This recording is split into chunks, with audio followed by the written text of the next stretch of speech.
As a follow-up to the videos I had previously posted demonstrating how both the gumball analogy and the courtroom analogy become begging the question fallacies when used to argue for the existence of non-belief, I posted a video on the coin toss analogy. This will be the second rebuttal analogy, which I also vetted with the ChatGPT developed by OpenAI, which is linked in the description. Once more, I will reiterate that while I am convinced that non-belief is bogus, I acknowledge that I may be mistaken, and so I am not asserting the non-existence of a distinction between not believing P and believing the negation of P. Rather, I am disputing the assertion that a distinction does exist in reality. I recognize and acknowledge the linguistic distinction. I also recognize and acknowledge the distinction in concepts. I just believe that a distinction doesn't exist in reality. I start this discussion by asking, is it true that belief is simply the tentative consideration of a proposition to be more likely to be true than untrue, and that it does not imply certainty, conviction, immutability, justifiability, permanence, rationality, volition, or even conscious awareness, deliberation, or endorsement? And the answer is yes, that's a valid perspective on belief. Belief can indeed be seen as acceptance or consideration of a proposition as more likely to be true than false without implying absolute certainty or any of the other attributes you mentioned. It can vary in intensity and can be influenced by various factors, including evidence, personal experiences, and cultural influences. It's important to recognize that beliefs can be held with varying degrees of confidence and can be subject to change based on new information or experiences. I then ask, is it true then that if a person finds a proposition to be more likely to be true by any degree, no matter how minuscule that degree may be, this and this alone constitutes belief in that proposition? The answer is yes. If a person finds a proposition to be more likely to be true, even by a very small degree, it can be considered a form of belief in that proposition. Belief doesn't necessarily require absolute certainty or strong conviction. It can range from a slight leaning towards a proposition being true to a very high level of confidence. The degree of belief can vary from person to person and can be influenced by various factors. I ask, is it true that belief informs willful action? And the answer is yes. Belief often plays a significant role in informing willful action. When a person holds a belief, it can influence their decisions and behavior. For example, if someone believes that regular exercise is important for their health, they are more likely to engage in physical activity. Similarly, beliefs about the consequences of certain actions can guide behavior. However, it's worth noting that belief is just one factor that can influence action, and other factors like emotions, external circumstances, and values can also play a role. I then ask, is it true that behaviors attributed to those factors would be better described as reflexes, since willful action involves deliberate intent? And the reply is, you bring up an important distinction. Reflexes are involuntary and automatic responses to stimuli, whereas willful actions involve conscious intent and deliberation. While beliefs can certainly influence behavior, it's true that some behaviors may be more accurately described as reflexes if they occur without conscious intent or deliberation. However, it's also worth noting that there can be a spectrum of behavior, with some actions being more reflexive and others being more consciously willed. It's not always a clear-cut distinction. I then ask, is it true then that an absence of belief provides no impetus for willful action? The reply is, the absence of belief can mean that there's no particular inclination or motivation stemming from that belief. For instance, if someone does not believe in the benefits of a particular exercise regimen, they may not feel motivated to engage in it. However, it's important to note that other factors such as values, emotions, external influences, and personal goals can still provide impetus for willful action even in the absence of a specific belief. So while belief can be a significant motivator, it's not the only factor that drives behavior. I say, you say that someone who does not believe in the benefits of a particular exercise regimen, they might not be motivated to engage in it. But isn't willful abstention itself a willful act? And the reply is, you bring up a valid point. Yes, choosing to abstain or refrain from a particular action can indeed be considered a willful act in itself. In this context, the absence of belief in the benefits of a specific exercise regimen can lead to a conscious decision not to engage in it. So in a way, the decision to abstain is a form of willful action based on the absence of particular belief. Thank you for highlighting this nuance. And I ask, is it true that any willful action attributed to an absence of belief can just as easily and possibly more accurately be attributed to the presence of some other belief? And the reply is, yes, that's a valid perspective. In cases where someone takes a willful action based on absence of belief, it's possible to reframe it as having been influenced by the presence of another belief or set of beliefs. For example, if someone chooses not to engage in a particular activity due to an absence of belief in its effectiveness, this decision could also be attributed to their belief in the importance of using their time and resources in more productive ways. So while an absence of belief may play a role, it's often intertwined with other existing beliefs and values. So I say, then is it true to say that, reflexive behaviors aside, willful action, including abstention, entails the presence of some belief? And the answer is yes, it's reasonable to argue that willful actions, including abstention, typically involves the presence of some belief. Beliefs, whether explicit or implicit, conscious or subconscious, often inform and motivate our actions. Even when we choose to abstain from a particular action, it may be driven by a belief in the potential consequences, personal values, or other underlying convictions. While reflexive behaviors are automatic and don't involve conscious intent or belief, deliberate actions generally do stem from some sort of belief, even if it may not always be explicitly articulated or consciously recognized. I ask then, is it true that when approaching an unfamiliar intersection with a stoplight that is yellow and will imminently be changing to red, one can either tentatively and cautiously remain in motion or attempt to halt one's motion? And the answer is yes, that's correct.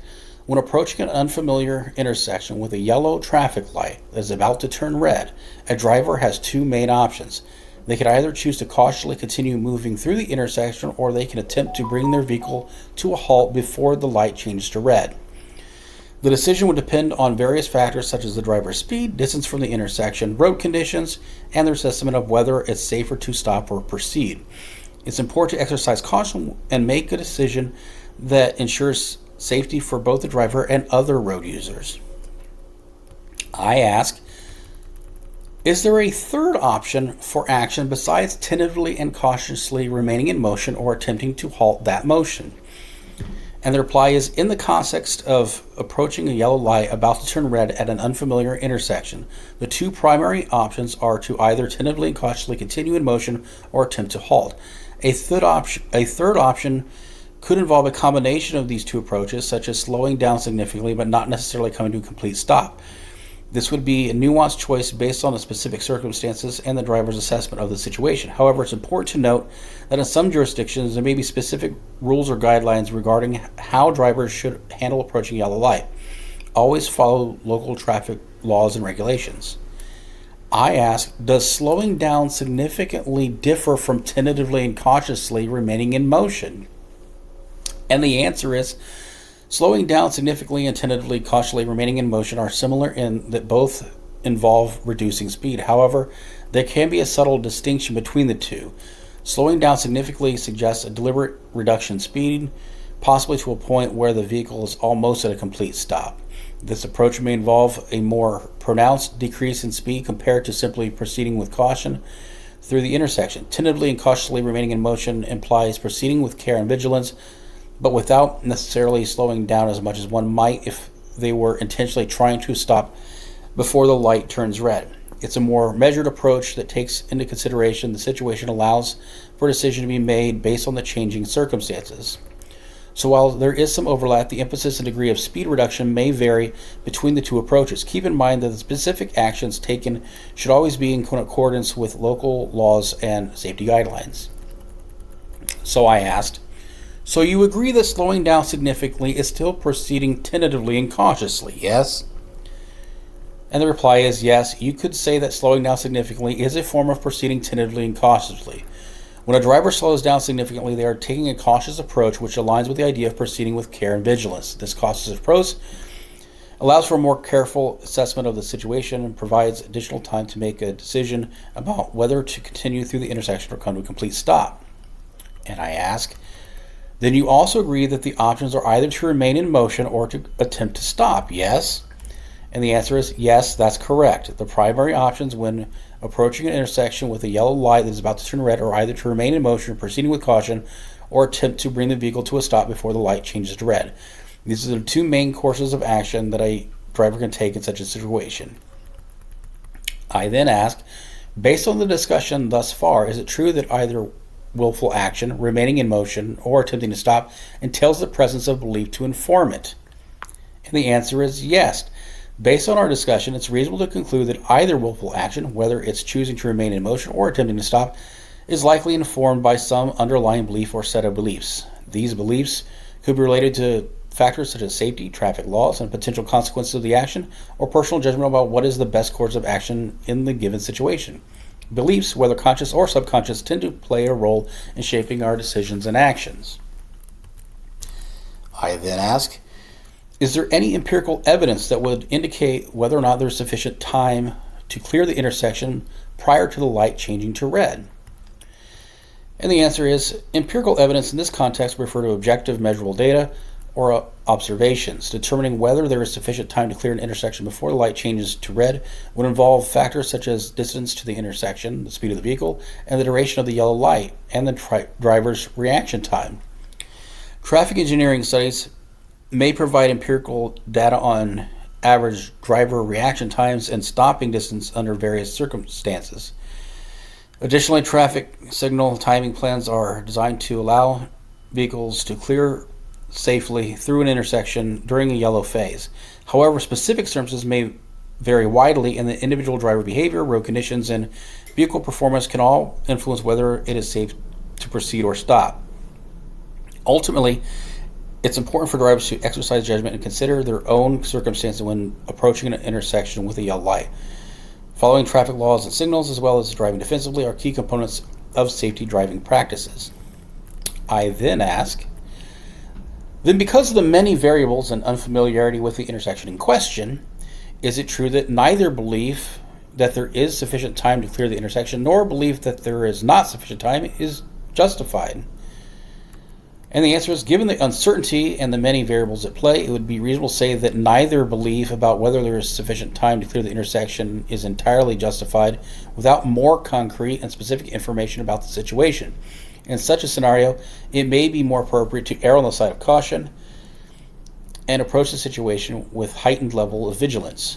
In unfamiliar or uncertain situations, it's important for the drivers to prioritize safety, follow traffic laws, and exercise caution. This may mean being more conservative in decision-making and allowing extra time or space to respond to changing conditions. Remember, safety should always be the top priority. I then ask, does the fact that either belief is unjustified have any bearing on the presence of the belief? And the answer is, the fact that either belief about whether there is sufficient time to clear the intersection may not be justified doesn't necessarily negate the presence of the belief itself. People may still hold beliefs or inclinations based on their perception of the situation, even if those beliefs may not be fully justified or grounded in empirical evidence. Beliefs can be influenced by various factors, including personal experience, intuition, and cultural norms. In uncertain situations, individuals may rely on their own judgment and instincts to make decisions, even if those beliefs are not based on concrete evidence. So even though a belief may not be entirely justified in a particular situation, it can still be present in the individual's thought process and influence their decisions. It's important to recognize that beliefs can play a role in decision-making, but it's also important to be open to reevaluating in light of new information or changing circumstances. At this point, I ask, does the presence of the belief equate to or imply knowledge, a claim of knowledge, or overwhelming certainty that there is or isn't sufficient time to clear the intersection? And the answer is no. The presence of belief does not necessarily equate or imply knowledge, a claim of knowledge, or overwhelming certainty about the situation. Belief is a subjective assessment of the likelihood or truth of a proposition, and it can exist across a spectrum of confidence levels from very tentative to highly certain. Someone may hold a belief about whether there is sufficient time to clear an intersection, but that belief may be based on limited information, personal judgment, or intuition. It does not necessarily imply absolute knowledge or complete certainty. In uncertain situations, beliefs can serve as a guide for decision making, but they should be recognized as subjective assessments and not treated as infallible or absolute truths. It's important to remain open to new information and be willing to adjust one's beliefs based on changing circumstances or additional evidence. I then ask, does the fact that this does not equate to or imply knowledge, a claim of knowledge, or overwhelming certainty that there is or is not sufficient time to clear the intersection have any bearing on the presence of belief? And the answer is, the absence of knowledge, a claim of knowledge, or overwhelming certainty regarding the time to clear the intersection does not necessarily negate the presence of a belief. Beliefs can still exist based on the individual's subjective assessment or interpretation of a situation, even if they acknowledge the uncertainty or lack of absolute certainty. In uncertain situations, people often rely on their best judgment and personal experience to form beliefs and make decisions. These beliefs can serve as a framework for action, providing a basis for navigating ambiguous circumstances. So even in situations where there may not be complete knowledge or certainty, beliefs can still be present and play a role influencing thoughts and actions. It's important to acknowledge the provisional nature of beliefs and remain open to revising them based on new information or changing circumstances. So I then ask, to be clear, are the following premises true? 1. When approaching an unfamiliar intersection with a stoplight that will imminently be changing to red, one must commit to a willful action of either remaining tentatively and cautiously in motion or attempting to stop. 2. Either willful action entails the presence of belief. 3.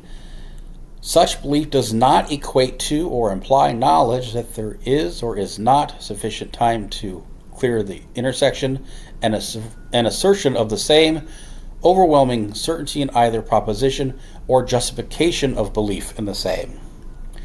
4. Not knowing, not making assertion, not being certain, and belief in either proposition that there is or is not sufficient time to clear the intersection, being unjustified, has no bearing on the presence of belief. Are these premises true? Yes or no? And the answer is yes. All 4 of the premises you stated are true. 1. When approaching an unfamiliar intersection with a stoplight that will imminently be changing to red, one must commit to a willful action of either remaining tentatively and cautiously in motion or attempting to stop. 2. Either willful action entails the presence of belief. 3. Such belief does not equate to or imply knowledge that there is or is not sufficient time to clear the intersection, and an assertion of the same, overwhelming certainty in either proposition or justification of belief in the same. 4. Not knowing, not making assertion, not being certain, and belief in either proposition that there is or is not sufficient time to clear the intersection, being unjustified, has no bearing on the presence of belief. These statements accurately summarize our previous discussion on this topic. Okay. Here again, we have a binary scenario in which, despite not being justified, belief is present as evidenced by the presence of action. Here's the thing. I agree that no one has objective knowledge in these scenarios. I agree that not believing X does not equate to asserting not X. I agree that one can be unconvinced or uncertain. I agree that belief should be justified. I can appreciate wanting to believe as many true things and wanting to not believe as many untrue things as possible. However, withholding judgment does not equate to withholding belief. And not only has the latter not been demonstrated, its possibility has not been demonstrated either. Not being convinced or being uncertain does not equate to not believing. Not believing and wanting to believe as many true things and not believe as many untrue things as possible have no bearing whatsoever on the presence of belief, unless belief is a choice, which it's not. And if you wish to argue otherwise, there are non-resistant atheists worldwide who express a sincere desire to believe, coupled with an inability to do so, who would take you to task for this. And this is just part of the reason why I am of the opinion that non-belief is bogus.